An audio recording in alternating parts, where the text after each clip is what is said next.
Welcome to this digital silver imaging presentation of exporting your images for print in Lightroom Classic.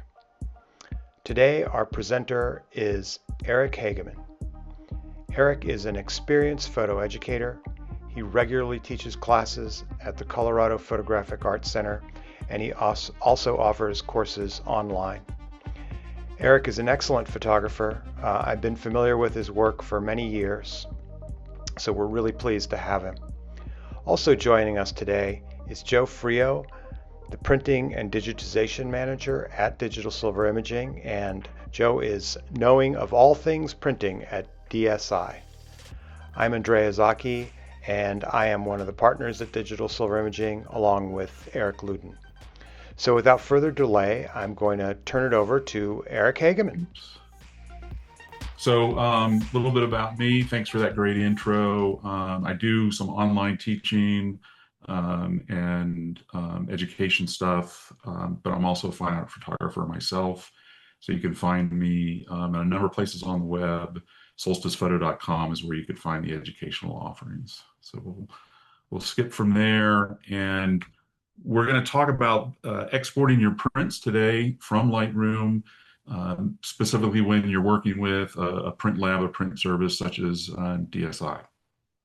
And when I talk to folks about Lightroom, I like to remind them there's kind of three major modes of Lightroom. You import your photos into Lightroom, and then specifically I'm talking Lightroom Classic here.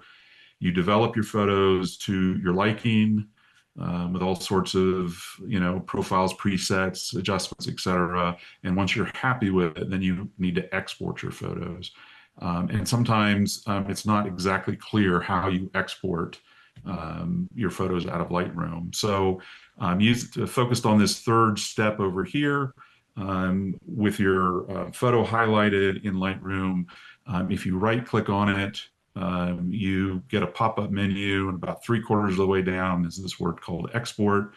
And from there, you select that, and you'll be presented with a menu of choices of form to fill out, if you will. And I'm going to go into some of the settings of this as we talk later in the presentation. But I just wanted to give you this orientation of this is how you would export as a file.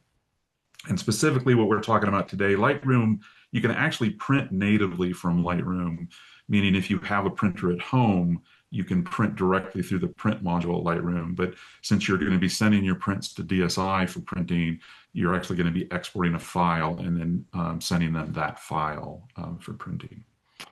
So just a quick orientation of where we are and what we're using in Lightroom. Now, making prints. Let's start with a little expectation management.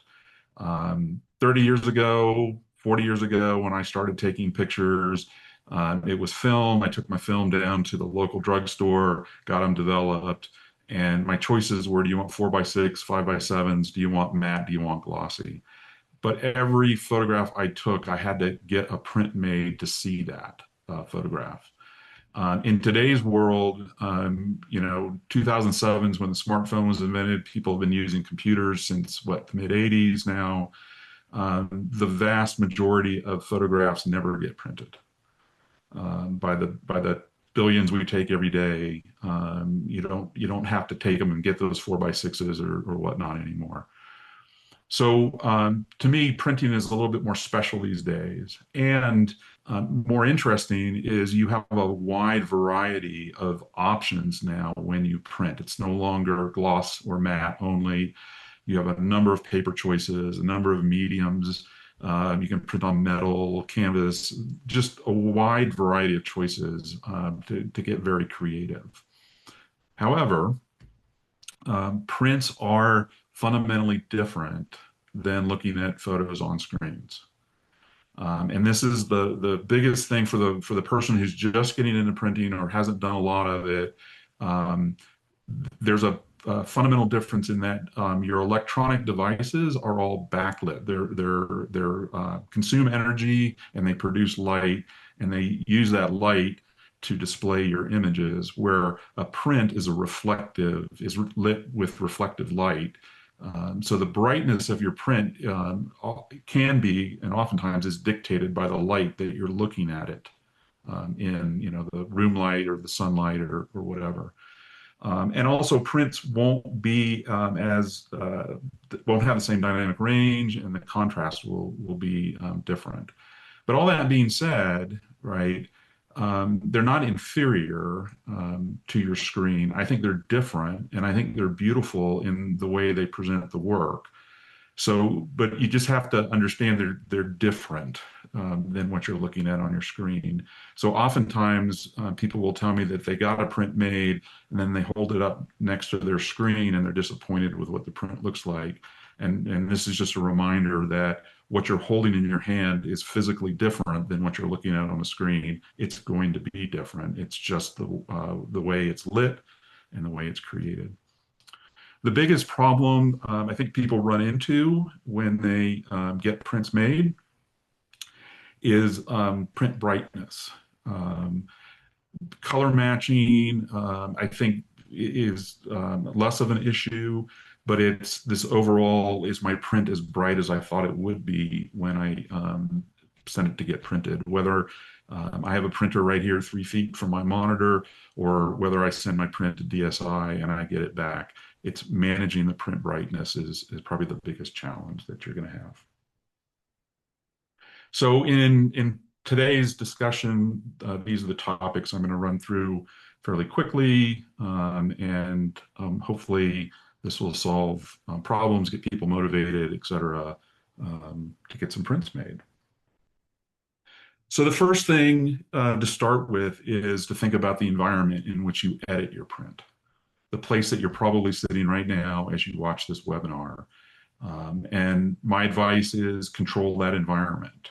Eliminate color casts, make sure you have balanced lighting, take a few minutes to make sure that the room you're in is lit bright enough. My little picture on the side there, if you've got a window with a red curtain or you might have a color cast in your room that you don't realize, but that color cast is going to affect how you edit the print because that color cast will be on your screen. So very, very simple thing to do is kind of set up your environment.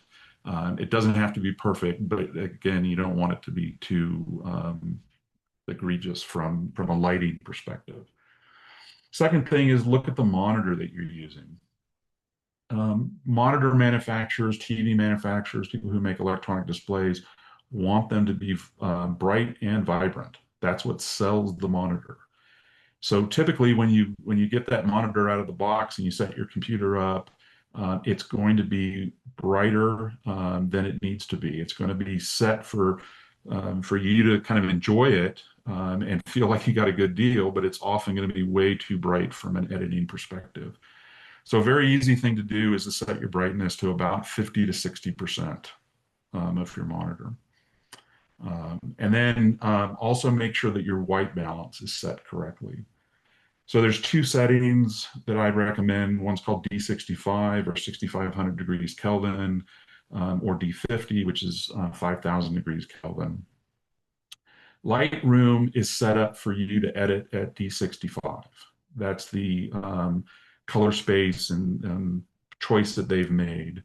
D50 is 5,000 degrees Kelvin is when people are evaluating prints. They'll usually do it under a 5,000 degree Kelvin light. So you have your choice there. 65 is what Lightroom is designed for you. I kind of have the best of both worlds. I have two monitors on my desk. One is actually set for D65 and the other one is set for D50. So I can literally move my display from one to the other, my application from one to the other to see it in different lights. And this will help you with kind of getting the basic colors matched and correct. And then those are kind of simple, cheap. Anybody can do that right now. Setups that could probably get you about 80% of the way there. But if you want to take it to the full depth, is I do recommend that you calibrate your monitor. I've used products from two different companies, Calibrite and Data Color. These devices that you get are like dongles that'll hang on the front of your screen while you're doing the calibration. They should be about $100 plus or minus. but they will go through and color correct your monitor for any manufacturing differences, et cetera. And in the process, they will also get you to set your white balance correctly and your monitor brightness correctly. So the 50 to 60% recommendation I'm making is because when I color calibrated my monitor, that's what my Calibrite setup told me that's the proper brightness that you should be setting it for. So this is about the place that you're editing as you are sitting there working on your computer and getting your pictures optimized. The other thing that oftentimes I think throws people is aspect ratio of your print. Now we all, of course, we're talking about photographs, so we're all using cameras, and different cameras have a native aspect ratio based on the sensors or the film that's in the camera. And there's been a variety of aspect ratios used over, the history of photography. Um, my view is that there is no perfect optimal aspect ratio. I was an engineer for 40 years. I can tell you there's a lot of decisions that just get made for kind of ease of use. And when Oscar Barnack made the 35 millimeter camera in 1913, he went looking for some film and he found motion picture film of the day. And that motion picture film of the day it was used vertically for motion pictures. It's used horizontally in the 35 millimeter camera, and that begot that size because he was just looking for something that was available. So there's no real magic to these. However, depending on what you take your picture at, and then what size and shape you want your print to be, you may have to crop your image. And so 3x2, 4x5 specify the relative sizes between the width and the height of the image. And I've just given a couple examples of print sizes. I think the 4x5 is oftentimes the most used or referenced one, 8x10, 16x20s, et cetera. But there's different sizes and different shapes. So just know that. And then you use the crop tool in Lightroom to actually specify the relative dimensions of the image that you intend to print or output from Lightroom. And to get to that in Lightroom, there's the crop module up here in the basic panel. You'll see the crop symbol, click on original, and then they'll pop up a panel. And in that panel, you'll get to choose the crop size 1x1, 4x5, et cetera, 5x7. And then if you want to do custom cropping, you can actually enter your own dimensions. My favorite is 4x5 or 2x1. Are the dimensions or the ratios that I typically use for my work. Now, there's a number of photographers I've talked to over the years who say, I'm not going to make my image fit into a particular aspect ratio. I'm going to crop my image. I'm going to let the image tell me what the crop should be, and that's fine. Right? I'm not saying you can't do that. You shouldn't do that. But what you'll find is the printing and the framing industry has kind of locked on to some of these aspect ratios, and you'll pay more money to do custom framing than if you can buy stuff off the shelf at a known aspect ratio. One of the reasons that 4x5 is so popular, I believe, is because the framing material is sold in bulk sheets of 32 by 40 inches, which is a 4x5 ratio. So you can break that sheet down into 4 16 by 20s with zero waste, et cetera, right? So it's just more efficient. And I think that's why a lot of people focus on the 4x5 ratio for this. As you think about the aspect ratio of your image and you think about presenting your image or your print in a frame, also be aware that aspect ratios kind of change on the same project. So as an example, very common for me is I print 16 by 20s, which is a 4x5. If I put that with a 2-inch mat, that will get me a frame that's 20 by 24 inches, which is not a 4 by 5 aspect ratio. Conversely, if I go down to Michael's or or Walmart and I buy a 16 by 20 inch frame because I think I have a 16 by 20 inch print, that 16 by 20 inch frame with a 2-inch mat is a 12 by 16 inch print, which is a 4 by 3 aspect ratio. So I don't mean this to be like take you back into high school math and kind of make your head hurt, but I do suggest if you're thinking about the end result of what you want to do with your print, think about how big you want it on the wall, think about how big you want your print. That's going to tell you your frame size, and just make sure that those frame sizes are available um, to you, or that you have your favorite custom framer, and they'll of course know what to do to help you out. Okay, so a big area of discussion when we talk about printing is this color management. You want the print on your or the image on your display to kind of look like the print that comes back to you on the paper, right? That's the whole goal. So two terms that you'll hear in color management is color space and color profile.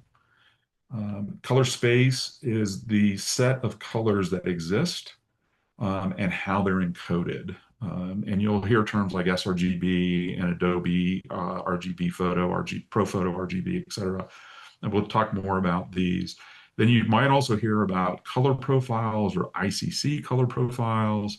And these are how a presentation reproduces the colors in the color space.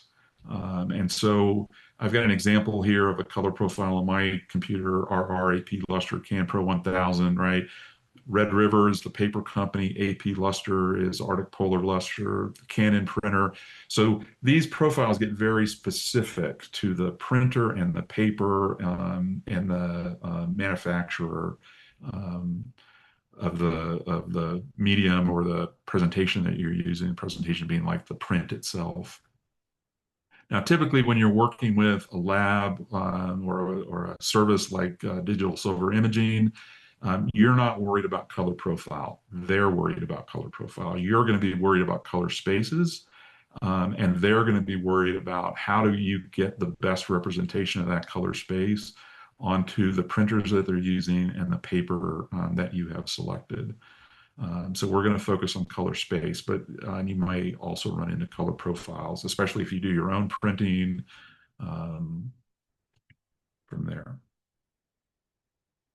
And as photographers, when we talk about color spaces, we are used to working in an additive color space. And the additive color space has the three primary colors, red, green, and blue. And what you think about as a photographer is if you add light together, you will get to white. Meaning if I mix the red and the green and the blue as light, I will get to the color white or to the tone of white. If I take light away, I will get to black. And that's an additive color space. The print world uses different primary colors, and they work in a subtractive color space. And in a subtractive color space, the way you get to white is you don't put ink on the paper. The way you get to black is you put all of the ink on the paper. And just in a sense here, I've got a subtractive color space as being cyan, magenta, yellow, and black. The K is for black. Most printers these days, the high-end photo ones, have like a dozen different colors to them. So it's not just these. There's more than cyan, magenta, yellow, and black. But the point here is the way you get to white is you don't put ink on the paper, which means that the brightest part of your image is going to be when no ink is used, and it's going to be the color of the paper itself. And this is something to think about when we talk later about different paper types and choices that you might have. The brightest part of your image is going to be the color of the paper. And depending on your choices for paper, you can get brightened papers or paper that have whiteners added to it. But if you see the word natural, it's usually going to be a less bright paper. And this can actually add into the effect of the print, but it also will cut down on your dynamic range. So the brightness is set by the paper itself. When we talk about color spaces, you'll see these kind of weird looking diagrams. This is a representation of colors as humans can see them. And the left is kind of the analog of the red, the green and the blue that a human with perfect eyes and all that kind of good stuff can appreciate and can see. On top of that kind of analog color space, we lay these or analog set of possible colors, we lay in color spaces. And the color spaces are these triangles over on the right. I've got three of them on this diagram just to show relative size. The vertexes of the triangles are the primary red, green, and blue colors, and then the insides of the triangle represent the colors that are possible within that space. And the common ones, we'll talk about this in the next couple of slides, but the common ones are sRGB, Adobe RGB, and then ProPhoto or ProPhoto RGB. So when do you choose a color space? Common question, right?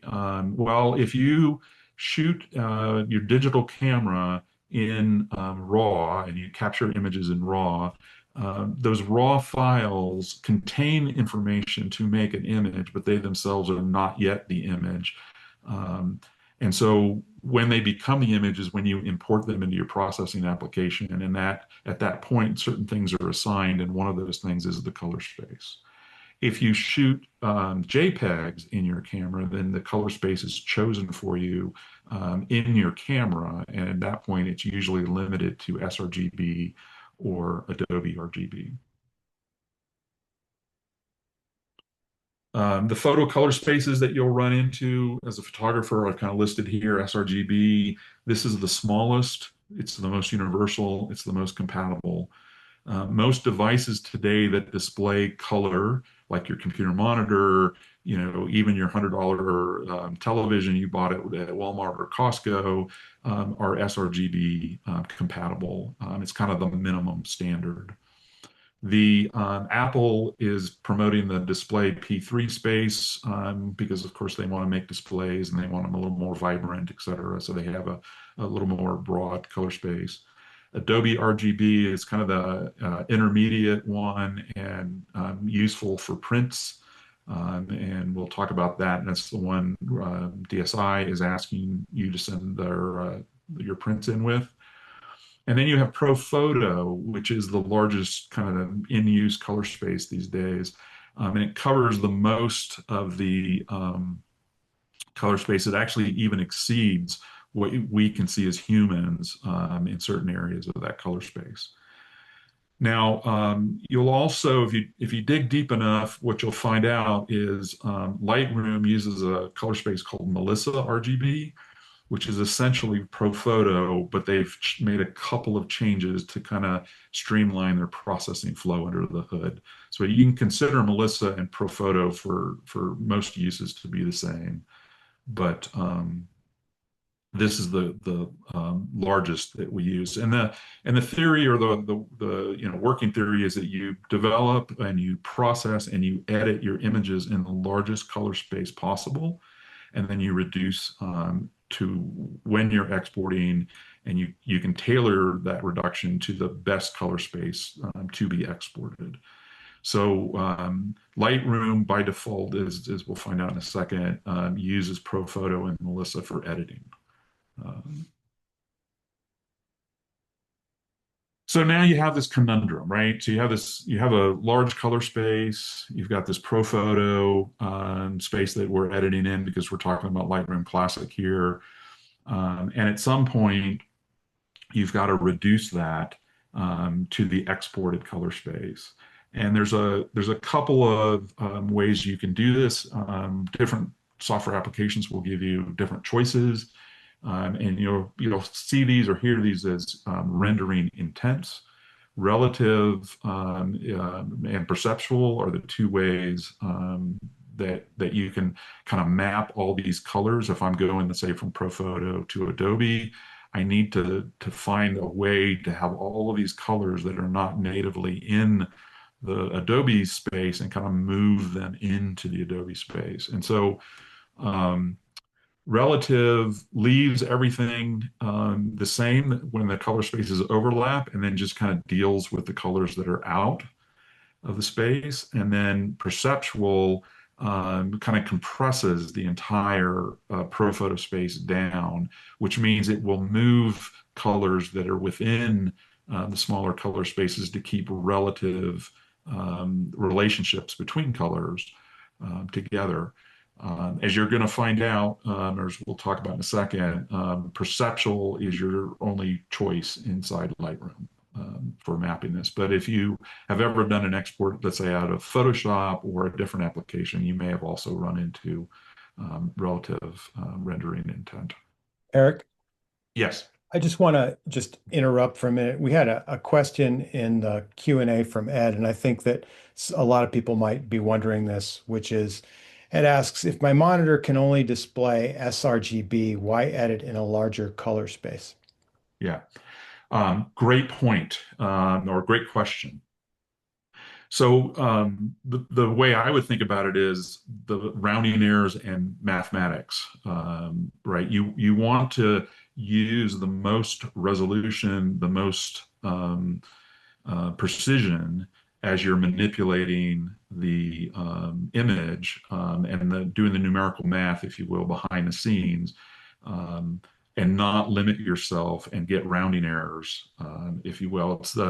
It's kind of the difference between like I'm going to output my photo in 8 bits versus 16 bits. Well, 16 bits gives you a lot more resolution to edit in, and the intermediate results will have less errors on them. And if you've ever experienced that in Photoshop, for instance, your backgrounds will have smoother gradations by using the larger numerical space to operate in. But it's an awesome question because I was just going to mention that although you're editing in ProPhoto, the display that you're looking at, of course, is sRGB. And so you're already seeing kind of a constrained version of it. So it's mainly the math in the background, and to keep any artifacts and rounding errors and numerical issues at bay. Okay. In Lightroom Classic, to kind of wrap this up, all raw images are imported into Lightroom are automatically placed in this Melissa RGB color space. All editing is done in Melissa RGB, otherwise known as ProPhoto, with some tweaks. And I did some research recently because I wanted to know Thomas Knoll or somebody on the original Adobe team, if they had a daughter or a wife named Melissa. It turns out Melissa is an engineer at Adobe, and they said, no color space has ever been named for a lady or a woman, so they picked Melissa's name to call it. A pretty interesting story from a tech business. Anyway, so when you export your file is when you specify the output color space. And color space conversion in Lightroom is perceptual. You don't have the choice of doing it relative. And so this is just a single panel out of the file setting box. And this is where you'll set the file type, JPEG in this case, and then the color space I've got set for this example to be sRGB. And nobody that I know ever pronounces the rest of the sRGB name, so it's just known as sRGB to do that. Okay, so that's kind of color in a nutshell. Let's talk about tone or brightness. So, hopefully we're all photographers. We're familiar that, of course, our images from a tone perspective can go from black to white. And so whether you appreciate it as a black and white photographer and you think only black and white, or you're a color photographer, it's the same thing. I've just broken out the primary colors of red, green, and blue here that match the gradations up there, and we call these the blacks, the mids, the whites. Hopefully this is all review, but I just want to use this as a base. And we measure this in our application using the histogram. And the histogram gives us a representation of each pixel within the image and where that pixel lands within the tone range of available tones from black to white. And depending, if you're in Photoshop or it'll go from 0 to 255. Other applications will go 0 to 100, where this is basically the whites and this is basically the blacks. And what the histogram represents is for every tonal value on this scale, the height to the line is the number of pixels that are of that tone in the image. So this is a way that if I look at this histogram, I can say, well, the majority of my tones are in the mid-tone range with maybe a bunch of tones up here in the whites or the lights. I can also look at this and say that I'm probably clipping Eric, uh, because I have tones up here right up against the line. Yep, go ahead. are you doing a screen share or intending to do a screen share right now? I am screen sharing right now. Um, I am seeing you if you're trying to share your own screen. Okay. I don't know what's going on because I'm showing. I was Let seeing me. your screen share fine. I think it might have been something you clicked on. Oh, Looks All right. Good to know. If everybody else can see it, that's good with me. Everybody in the chat is saying they can see it. We yeah. can see your Okay. charts. Okay, great. So it must Yep. be as a host, it's my problem. All right. Carry on. So the reason I'm pointing out the histogram is um, when you're editing, your challenge in terms of print brightness. One of the challenges in terms of print brightness is when you're editing at home on your computer, you're going to set the brightness of your print on your monitor, et cetera. Um, the histogram tells you how and whether you're using the whole tonal range in your print. When you send that print to like DSI and they print, they're going to set their printers up to print the whole tonal range. Um, and so while you don't have insight into exactly their print setup, right? You know that you have a tonal range to set your print to. They are going to print that whole tonal range. That's part of the deal of getting a print made. So if you're not using the whole range, you might run into your prints not matching, the kind of desired brightness. This happened to me a week ago. I'm doing a project where I'm printing a whole bunch of images for an upcoming show, and I edited it. I thought it looked great on my screen. I hit the print button for my printer. I pull it out, and it's way too dark. And what I noticed was that I was editing the image on a very bright monitor, very late at night, and it looked great on my lit monitor. My room light wasn't on, etc. And I wasn't using like the top 25% of the tonal range. And as soon as I saw that, I was like, ah. So, I re-edited it. I used the whole tonal range, sent it to the printer, and it came out wonderful. So when you're looking at your histogram, this is just another double check for you to say, hey, am I using the full tonal range? Because the printing, lab, DSI, et cetera, is going to print that whole tonal range for you. So when you look at different kinds of images, I mean, there's reasons as photographers why you might have an unbalanced histogram, and that's fine. I'm not saying one is better than the other, right? I tend to think of images that are balanced, that they're using the whole range. Then, of course, we have high key images, low key images, where the bulk of the information is in the lights or the bulk of the information is in the darks. But just, this is kind of a reminder that says, hey, take a look at your histogram, make sure that you're using the full tonal range as you're doing your edits, because the full tonal range is going to get printed when the print gets sent to the printer. Okay. Now, let's talk a little bit about paper. I don't know what the right number is, um, but there is an awful lot of paper choices that you have today. You are no longer limited to glossy or matte and whatever paper Walgreens is selling prints at. I don't know what the number is, but I'm going to say 100, maybe 150 between all of the companies and all of the variations of what they offer.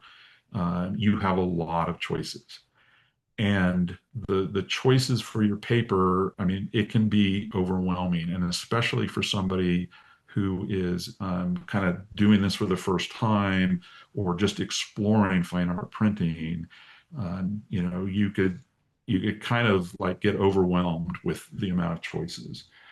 So let's talk about some of the characteristics of the paper that you might want to think about, right? So there's a sheen, gloss, luster, matte, semi-gloss.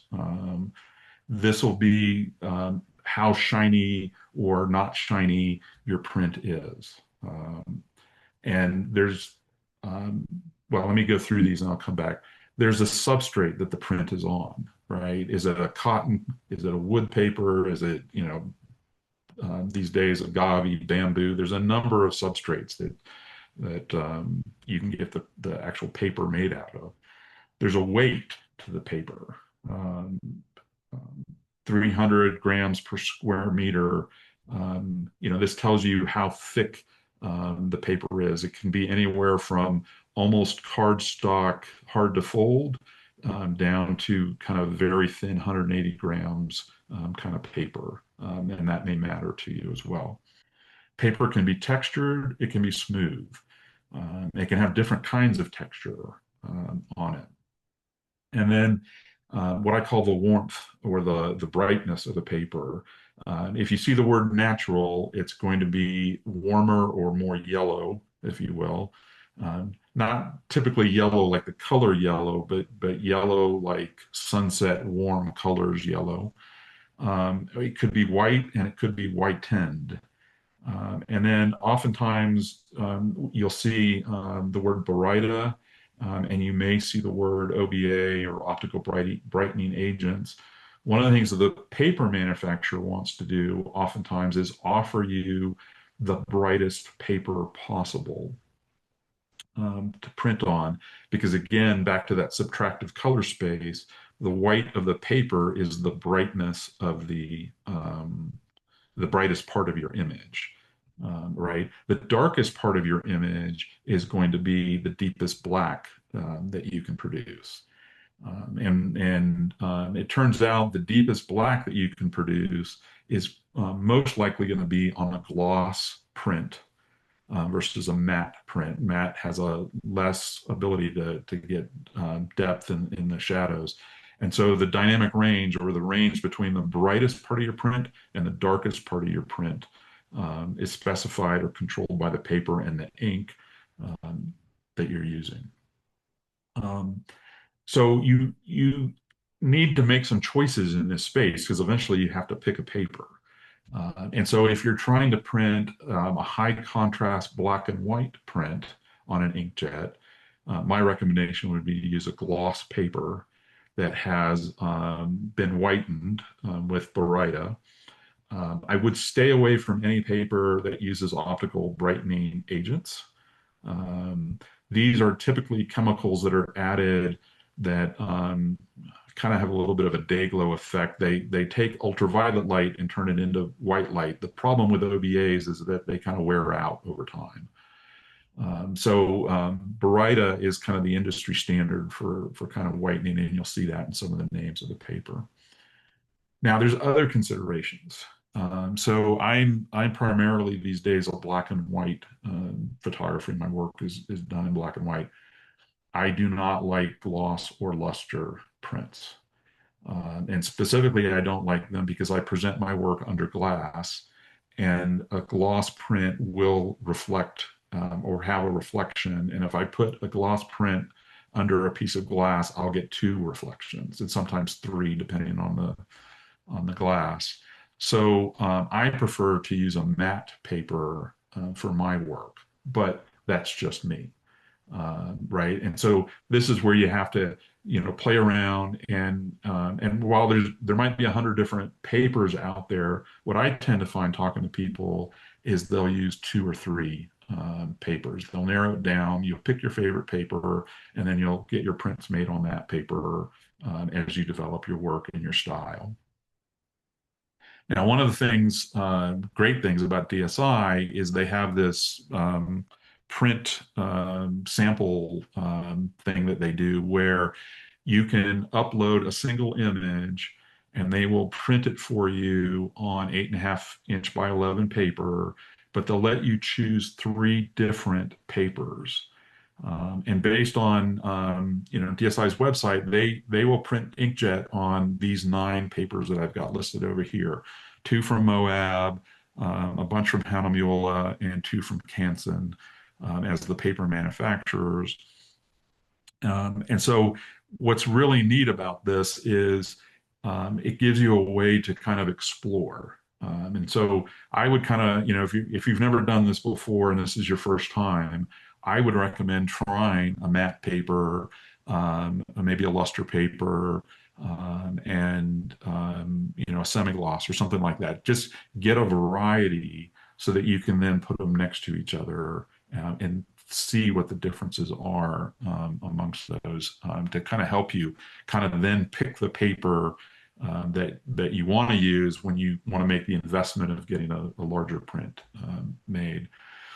Of the 9 that are up here, I've bolded 3 or 4 of them are the papers that I've used over the years, and that I would personally recommend if you need a place to start. I thought I'd point these out. Moab Exhibition Luster to me is kind of like a great generic luster paper just to start with. It's a really good solid paper.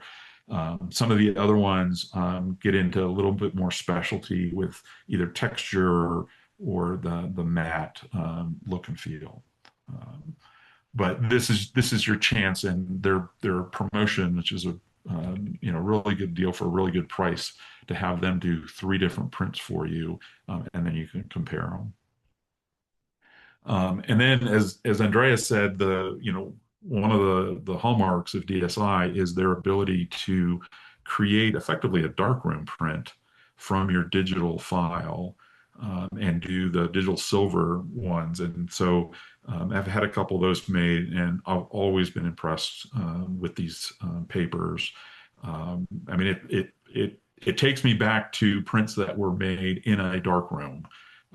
And from a digital file, which is just a fantastic one. So they offer a print service where you can get 3 of the 9 papers on a single image, and then you can also do a black and white version of that where you send in the black and white images, and they'll print it both on the Baryta coated paper and then the resin coated paper. So you can see what these 2 look like and choose which one you want to use there. And I'm sure they'll have more about that when we wrap this up. Okay. And then let's focus on a bit for this thing called DPI, dots per inch. This is your print resolution, effectively. You have all these pixels, you want to put them on paper. How dense do you want to put them on paper? The number that you're kind of shooting for, that you want to keep in the back of your mind, is 300 dots per inch, 300 pixels per inch, which is not a number kind of created by the printing industry. It's actually a number created by human physiology. So as a human, if I take an 8 by 10 inch print and I hold it 12 inches from my nose, I can see the entire print. And if I have 20/20 vision, I can see a certain amount of detail in that print. 300 dots per inch is the amount of detail that you can see as a human being. Meaning, if I printed it more than 300 DPI, it wouldn't matter, right? You couldn't see the detail more than 300 DPI. So 300 DPI is the number you want to shoot for. However, you can make quality prints as low as 150 DPI, and depending on the texture of the paper, or if you're printing on canvas, you can get away with going lower, down to 100 DPI, right? Um, so think about this as I've got a certain number of pixels in my file. If I printed at 300 DPI, that's going to tell me the size of the print. If I go down to 150, I can double the size of my print. If I go down to 100, I can triple the size of my print. You just think about it in that way. Now, one thing, and this is kind of Eric's rule here, is don't try to resample your images to get to 300 DPI or any particular DPI. Um, uh, can you do that? Yes. Are there people that know how to do that? Yes.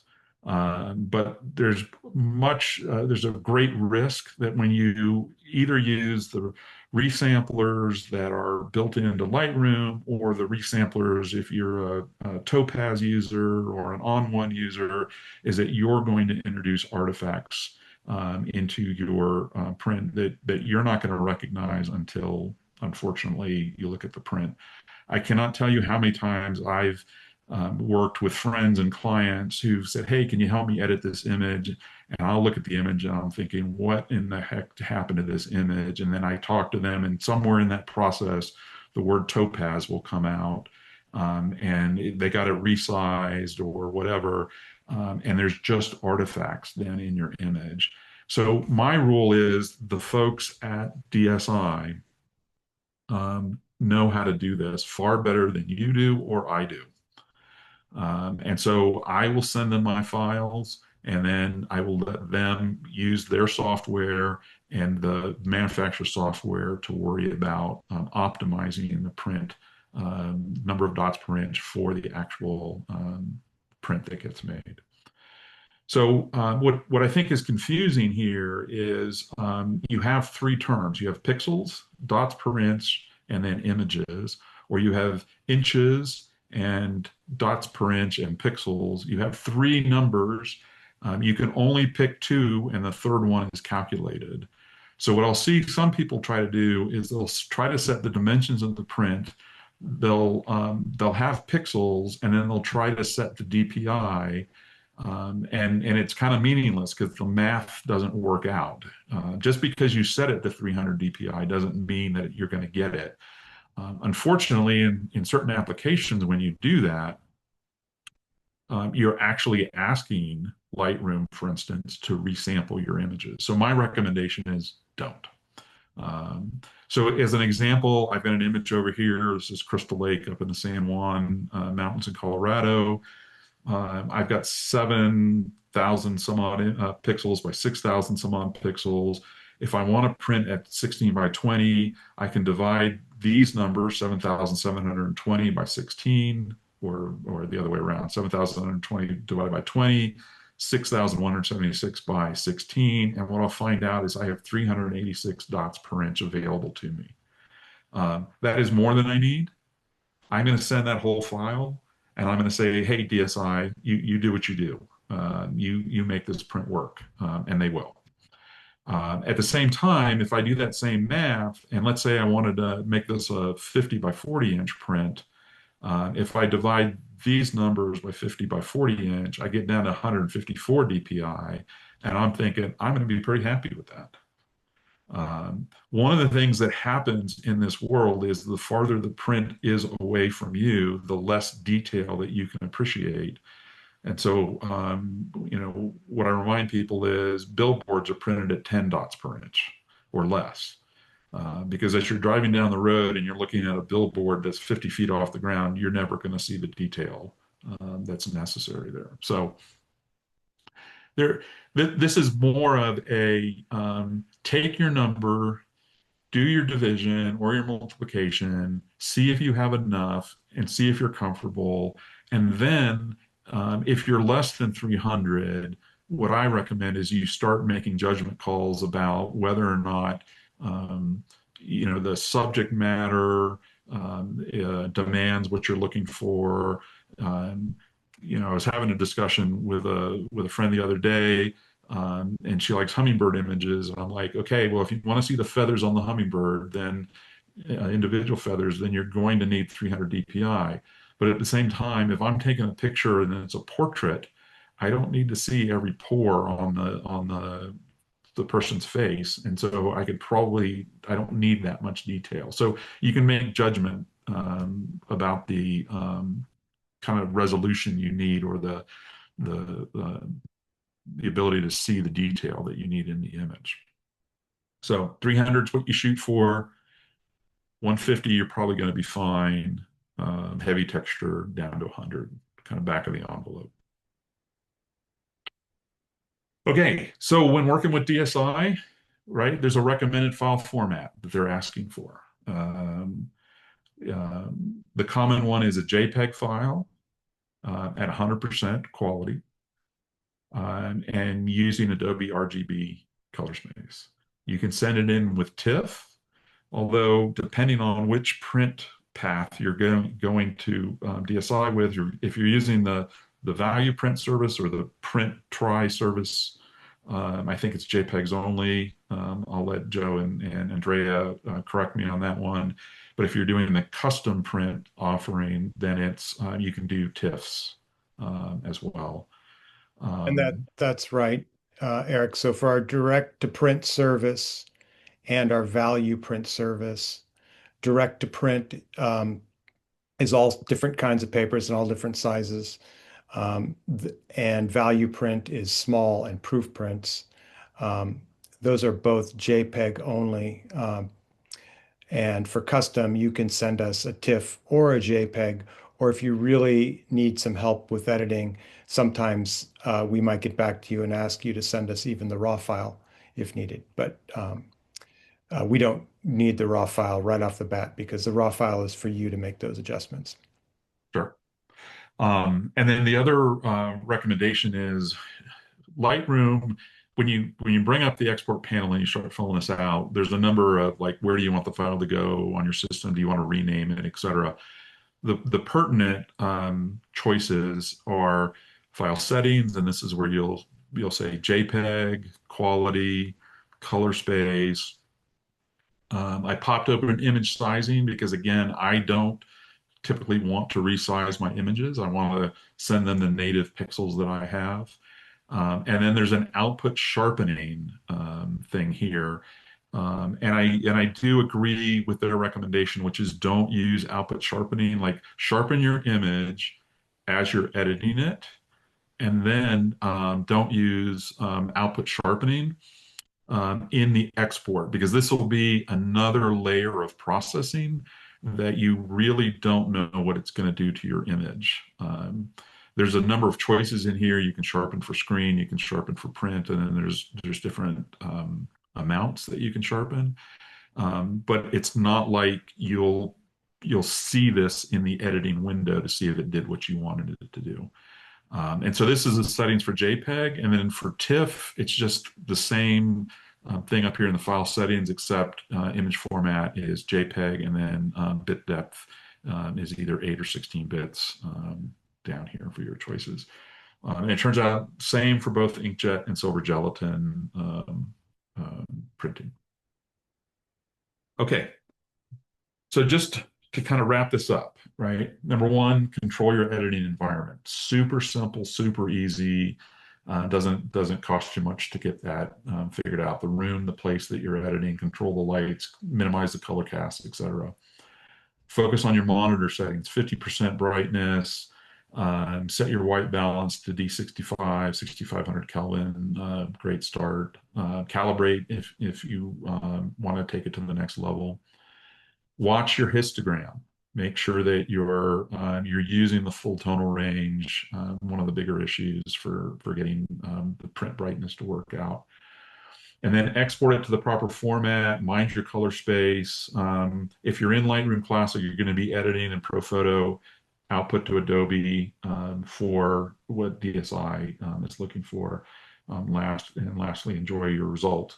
And a little reminder down here, the biggest buzzkill in the world is when you edit your photo, you send it away to get it printed, you get your 16 by 20 or your 20 by 30 back, and you're looking for this great image you're going to put on the wall, and then you look at it and you find a dust spot in it.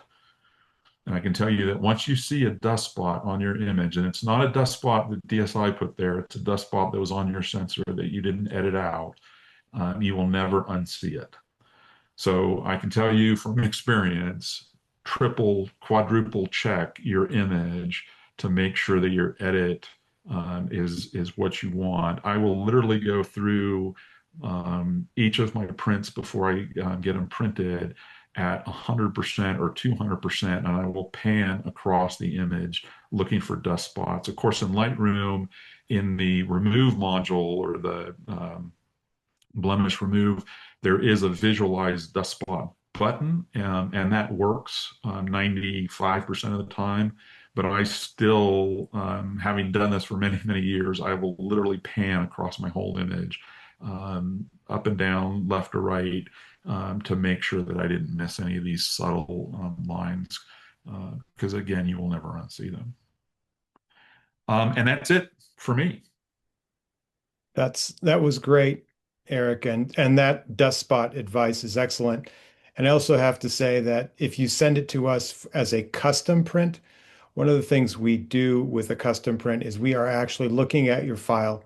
So if there is a dust spot that we catch, we're not going to dust your print. Like if it has, many dust spots, we'll probably send you an email and say, hey, your image has a lot of dust spots. You might want to check this out before we print it. But if we see one or two, our techs, our printers, that might be Joe or Nick or Annie, they'll go in and they'll spot that out. Um, and that's one of the advantages of custom. Joe, do you want to say anything about that? Yeah, I'll give you one little quick inside a secret. So if you go on to a Photoshop layer with a curve, and you go over the point to make that curve, to go like this, then you get this crazy psychedelic looking image, but all your dust spots are going to show up. So if you have a blank layer below that curve layer, you can go spot all this stuff out, but they're going to be right in your face. Like things you won't see on the screen necessarily, but as soon as you print it, it's going to be in your face, like Eric said. So the little trick will save you. Yeah, and you'll never unsee it. Unfortunately, it's one of Yeah. those. True. Yeah. So, Joe, I know that you had messaged me and you said that there was a couple of questions that you wanted to answer right off the bat. So, do you want to start? There were a couple up at the very beginning of the Q&A that I saved. Um, if you've ever been to one of our webinars before, I'm sorry. I'm going to say the thing I say every time. So calibrating your monitor. We have two questions, and they're both more or less the same. Well, sort of. So one is talking about buying a pre-calibrated monitor. That's a gimmick, in my opinion. Yeah, it's pre-calibrated for about a day. But every time you use the monitor, just like us, slowly creeping towards death. So what that means is, you know, like it's shifting. It's like it's not there's not something that you're gonna see like, oh, looks great today, tomorrow it's yellow. If that happened, something horrible happened. But it is gonna fade over time because it is warm, that's little light diodes inside or whatever they are now, magical ponies, all those things are aging, right? So it's going to shift over time. So you want to calibrate it every so often. Um, so buying a pre-calibrated monitor, yeah, you're going to start off real close, right? So it's not going to be like if you buy an Apple monitor, it's going to be bright, it's going to be blue because it looks, high tech and shiny. Buying a pre-calibrated one, like a BenQ one, or buying any BenQ monitor, you're going to start a lot closer, but you should be calibrating it on a regular basis, right? So some people say to do it every 3 weeks. I'm supposed to say that I do that. I do not.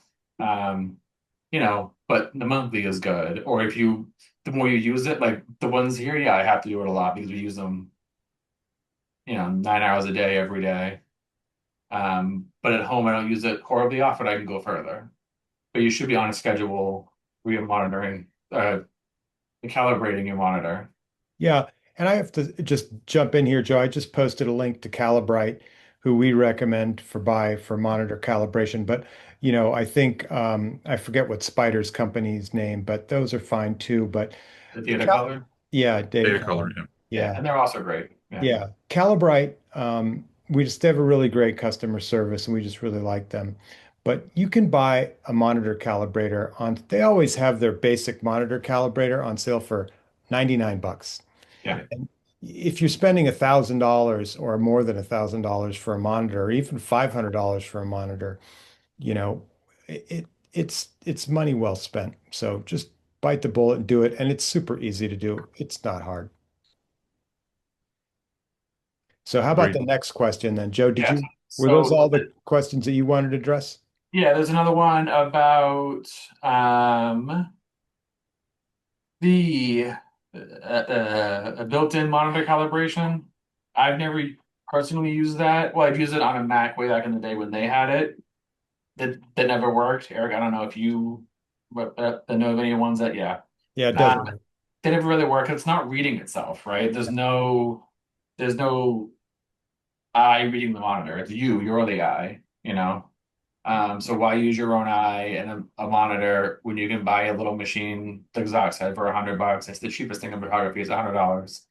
Um, where that's going to read it and read through all the colors. So I would not do the built-in and just do, you know, the Yeah. lookout calibrator puck. Yeah. So, Um, I want to answer this question too, Joe. Can you answer? Well, I'll have Joe answer it because he's the expert. Does color space matter if editing, printing black and white, and sending black and white files to DSI? um, what I would say, and Eric might know more because it seems like he knows more of the science behind everything. What I say is you are editing a bigger file with more, like, yes, there's no color, but there's more information, right? So it's like what we were saying, or what Eric was saying about, right, it's all math, you have all that stuff in there, right? So I would assume you would have more tones of gray Yes. in the larger color space, the same way you would in the 16-bit versus 8-bit file. Um, Eric, did you agree with So that? Do you think that's So I don't think you'll have more tones. So it turns out if you're working in an 8-bit color space, you have 256 tones, and if you're working in a 16-bit color space, you have whatever the 65,000 tones. But it's how those tones are spread across the mapping of the mathematical tones to the actual values that they represent. So yes. I would say the color space matters. You're going to work in ProPhoto no matter what because you're doing it inside Lightroom. And there's no way in Lightroom to export a black and white file, right? What you're exporting is actually a color file where the primaries, red, green, and blue, are all set equal to each other. Yeah, and I ran a test on this actually on our LightJet, which we do our DSI digital silver prints on, and with and you are dealing with a lot more information, and that paper is true continuous tone. So you're actually getting much better rendering, and especially in areas sky and those areas where you have a graduation that's very subtle. It'll do a much better job with the larger RGB file, Adobe RGB file, because also the device is RGB. It's Right. using three colors to basically project onto that black and white paper.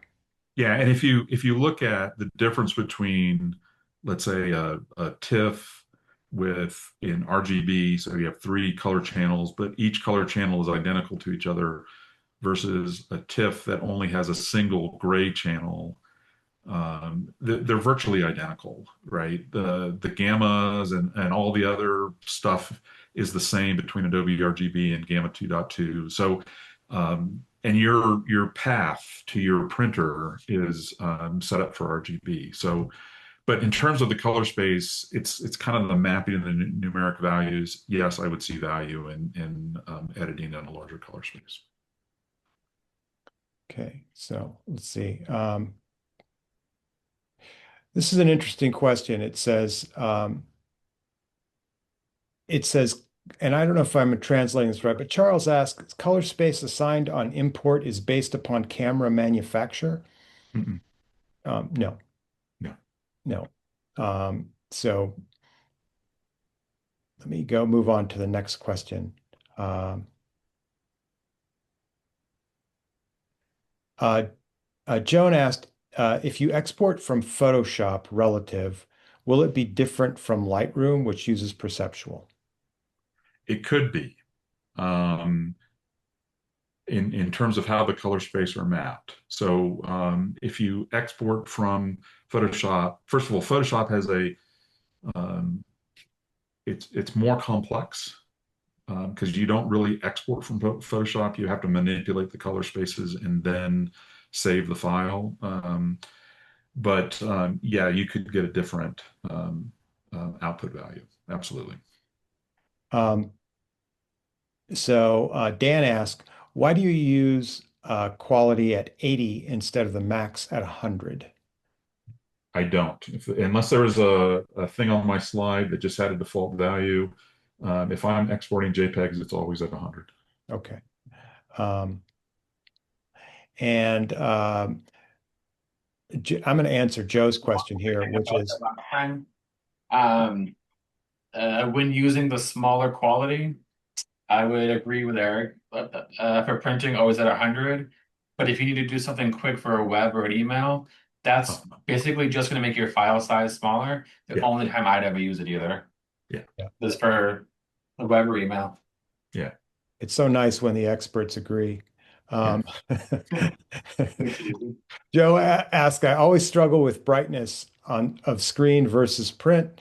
And one of the big things I would say here to you, Joe, is are you calibrating your monitor with an external calibration device? Because that's also going to make a big difference. But also, part of it is also perception, because it's interesting. Most of the time, when I'm helping someone edit their photograph, I always let them adjust color and I kind of walk them through that. And then at the end, I always make it just a tad bit brighter because they're saying, well, that looks a little too bright to me. And I said, let's just make a print. And usually when they make the print, then it looks perfect because remember, it's a reflective, like Eric was saying, it's a reflective piece of artwork, not a transmissive one. And the other thing And to would the be, Go ahead, Joe. where are you viewing that print, right? Are you in your dark room with the lights down? Well, yeah, it's going to be dark, you know. Right. Are you over by the window looking at daylight, on a sunny day? Then yeah, it might look fine. So Yeah, that was the point I was going to make. If you're sitting in a darkened room and you're editing because your monitors are there, and you hold your print right up next to your display and you're trying to match it, remember that print is being lit by the room light, right? So you want to be in a very well lit room when you're trying to compare your screen to your print output. Yeah. Absolutely. And Barry, hi Barry, very asks, in file settings, color space also gives you the option of Pro Photo. Why would you not choose that? Is sRGB just a printer or monitor you use? Yeah, it's whatever workflow DSI wants to work with. And so they've asked for um, Adobe as the default color space to send your files in. And so their workflow is built on that. I don't know, Joe. I mean, we could probably send you a pro photo. You guys would just have to do the, yeah. Yeah, I mean, if you send us the pro photo, then we can make it RGB. That's totally fine. If you do us RGB and we go up, that's fine. Um, but sRGB is not one that I mean, that's not one that we print in. So we will print in Adobe. right. Um, yeah.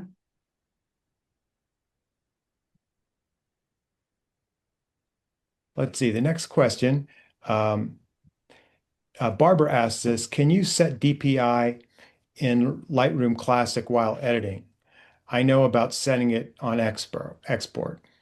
No, you cannot.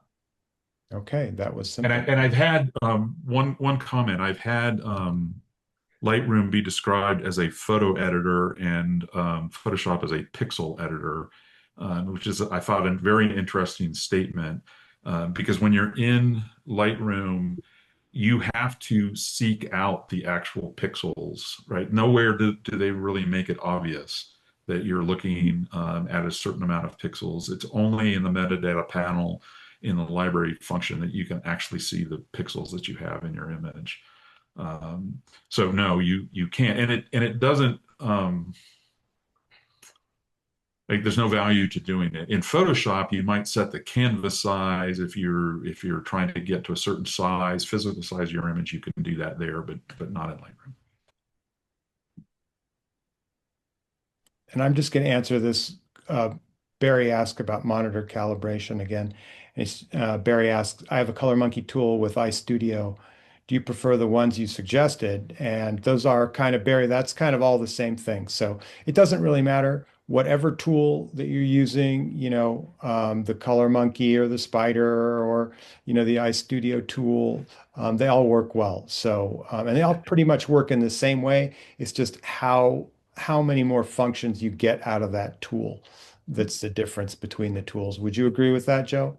Yeah, well, I can add on that, Barry, that Color Monkey was by I1, who went out of business, but then Color Bright bought the technology. Yeah. So yes, if you like your Color Monkey the way it works, it's the same stuff on the inside. So, but Okay. yeah, all the brands are good. I think that we mentioned. Yeah, David asked an interesting question. Does the rendering intent choice change if I process my file in Photoshop before sending to DSI? Only if you export. So the recommended setting in Lightroom, if you're going to start in Lightroom, manage your photo in Lightroom, go to Photoshop and do some things there, is you should set Photoshop up to, by default, edit in ProPhoto. And then when it comes back, it's still going to be in ProPhoto. And then if you export out of Lightroom, that's when you're rendering intent. So the fact that you went to Photoshop, you're in the same color managed workflow at the same color space. Okay. So, Joe, did you want to say something? Yeah, I was answering some stuff in chat. Sorry. Oh, okay. Um, that's great. So Craig asks, how much do I need to worry about linearity with black and white values? How much do papers vary, especially in terms of crushing those darker details? Well, first of all, Craig, I would really suggest that you try our DSI digital silver print that are silver gelatin because they have really great tonal value and long tonal range. But if you're doing inkjet or printing it on your own, I think either Eric or Joe could probably help you out there. Um, for me, editing in black and white, I mean, that's the trick, is um, how and where to place your shadows and how to get details in your shadows and the encoding of the paper. I edit differently for matte papers. I will make the image darker just because it's harder to get to black on a matte paper. But for me, I don't know that I've done anything kind of mathematical about it other than I just have an editing style for that paper. I don't know if Joe's got specific recommendations. You know, I'd agree. It's also a lot of what is the perceived is that like the perfect black is going to be based on the paper you use, right? So if you use one of those matte papers that Eric might use all the time, depending on the matte paper you use, some hold blacks better, some have more of like a faded black, not in a derogatory way. It's a look and it works for some images, right? And like an inkjet paper, sorry, a semi-gloss like coated paper is going to have a little more depth in the blacks inherently, and then the fiber prints that we make are just the blackest black. Like you can get the deepest, richest black out of those. So it depends on the paper, then how you want your blacks to render. Yeah. Like, doesn't it be based on your image, really? Like, what works for your image? Yep. Um, So Karen asks, how do you avoid color cast in black and white images? Sometimes they are more green or magenta. Make a silver gelatin print. We have no color. There's But another related question. It's Karen too. She says her files seem neutral, but the professional print has a color cast. And I also want to say that, if you're printing with somebody else and they're printing on, like, let's say, a digital C print, which is something like a Fuji Crystal Archive print, those prints are processed in photochemistry and they are a light sensitive print. They're not black and white, they're color. And it's virtually impossible to get two prints in black and white that don't look a little bit different as far as color cast. They look neutral by themselves, but when putting them next to each other, they have a color cast. And that's actually the reason that the process that we use for black and white was developed by Harman Ilford Photo, was specifically for that, for a large commercial job that they had to do. So that's kind of the history behind that. Yeah, my answer is use a calibrated print system. And so printing at home, I used to get magenta black and white prints. And then I did a printer, I calibrated for my exact printer. And those pretty much have gone away when I do inkjet black and white printing. And so if you go through that effort, if you're doing it at home, or I'm sure DSI calibrates their printers. That's what they do for a living. That's what their expertise is in. So you will minimize that effect. But I think, Andrea, as you said, if you go for like a C-type print, or somebody who hasn't paid attention to the calibration of that particular printer, you may get a magenta tone. Usually, it's magenta, is my experience. Yeah, and I'm going to amend my answer a little bit. And I agree with everything Eric said. You can definitely get neutral images. I want to make sure that people didn't misunderstand me. You can get neutral images on inkjet paper very easily if you are calibrated. And I'm going to ask my own question here. Um, how do you feel about Nick, like Silver Effects software for using that for black and white? Have you found that that helps you get a more neutral image if you've used it? No, not at all. And um, I talked to a lot of people about processing applications, different tools. I find that everything that I would want to do in Nick, I can do in Lightroom. And so I'm getting to the point where I don't want to learn another tool.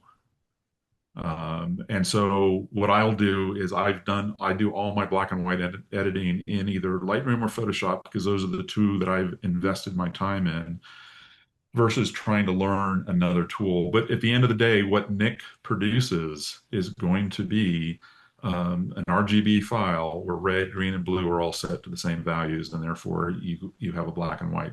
The color cast comes from when you send that information to the printer and the printer is not calibrated. Um, and depending on the mode, like my Canon printer here, if I print with a normal print setup, it's using 11 inks to get black and white. And so there's some color that gets mixed in. It's just, do they balance it correctly? And if it's balanced correctly, you're not going to notice it. So that it's all printer calibration to me. Long-winded answer, but yeah. And then the last thing I'll add to that, because that is my shtick, is your monitor at home calibrated? So if your monitor is green and you're adding magenta to make things look normal, you're seeing it here, but you're adding magenta, so the print's gonna come out here magenta. yeah. Or the green or blue, yellow, whatever. So that's always the answer. It's always, are you calibrated? On top of everything else. So Okay, we're going pretty long here, so I'm going to try to get through as many of these as quickly as we can. Um, Rob, you asked about calibrating your monitor and where do you set it at with the Calibrite. The Calibrite software should have an adjustment tool for brightness, Yeah, agree. the software. So that should answer that. Um, Sardi asked, any hints for exporting a scanned black and white negative TIFF? No, I mean, once it's scanned, it should be just like a digital file that you're using. yeah, the photo's a photo. The scanner is the camera in this sense. So yeah. Um, and Anonymous asks, when printing, is it better to print directly out of Photoshop or save it and print from Preview or Bridge? I didn't know you could print from Preview or Bridge. So Yeah, go ahead, Eric. that's a workflow thing for me. Photoshop and Lightroom have built-in native print capabilities. So you can print through that application, not to DSI, but let's say you have your own home printer, you can do that. My workflow is always to export a file, and then for my Canon printer, I'll use whatever it's called, print and layout Yeah. or whatever. Professional print and layout. Yeah, I'll use the Canon tool to do that, and that's just a workflow thing for me to do that. Um, Karen asked, does converting the image to black and white in Photoshop render it to true black and white, or is it still RGB? Um, I think that depends on how you're converting it. Yeah, and yeah, how you save the file probably. Yeah. yeah. Because you're adding an adjustment layer. So it's just a layer on top of your image that's making it black and white. So you turn that off, it's in color again. Those aren't changing the color space. It's just putting on a filter, I imagine. Mhm. So there is a mode in Photoshop where you can actually Right. remove all color and turn it into a gray file, and that Yeah. effectively is a single channel gray file. Yeah. But again, there's very little difference when you export from that and from an RGB file where red, green, and blue are all set equal to each other. Okay, we're just about hitting the wall here. But John asked, if there's pure white 255 in a file, does the lack of ink on the paper show as a discontinuity versus areas where ink is laid down? Um, So on my inkjet printer, I have a whatever it's called, the CO cartridge that has whatever that stands Chroma for. optimizer. Yeah. So it puts a sheen on the paper that kind of looks like ink, but it's transparent. So Yeah. you don't see the. But that's only in Canon uh, Yeah. pigment Okay, printers, not. that may be. I don't know the other ones. Yeah. Yeah. Yeah. So typically the rule of thumb so much when you print is you want to have something there, right? So you want to have that like the highlights, the bright highlights in your sky or whatever it is, 254. You want something there. You want some ink down, or you're gonna see that weird sheen. But like what Eric was saying, Canon has a chroma optimizer, so you don't get that stark like lack of ink sheen on the print. The only thing is if you have the white against the border, it's gonna bleed into the border if it's not a little bit flipped. Right. Yeah. And I think this is our last question. I think it's a simple one, which Norman asks, can you combine two images in Lightroom? What do you mean? Uh, Like to Photoshop them together? No. A no. diptych? Yes. So the only way you can do that in Lightroom is through the HDR. Yeah. They have an HDR module that will do exposure blending. No, if you want to combine multiple layers of images, you have to use Photoshop. So I just think we need to wrap it up here. And I want to say thank you to everyone. And don't forget to check your email because you're going to be getting a special offer on our print sample promotion, which, as Eric said, allows you to choose one file and print it on three different inkjet papers, fine art inkjet papers of your choice, or uh, either try our DSI digital silver gelatin print on fiber and one on RC. So thank you, Eric. That was an Sure. awesome webinar. And there'll also be links to Eric's site. And I want to say that Eric is going to be teaching a Lightroom class Yep. at the Colorado Photographic Arts Center online. And that's starts September 9th. It's September 14th through October 5th. It's 8 hours, 2 hours a night for 4 weeks. More than you ever wanted to know about Lightroom. The way I'll describe That's not possible.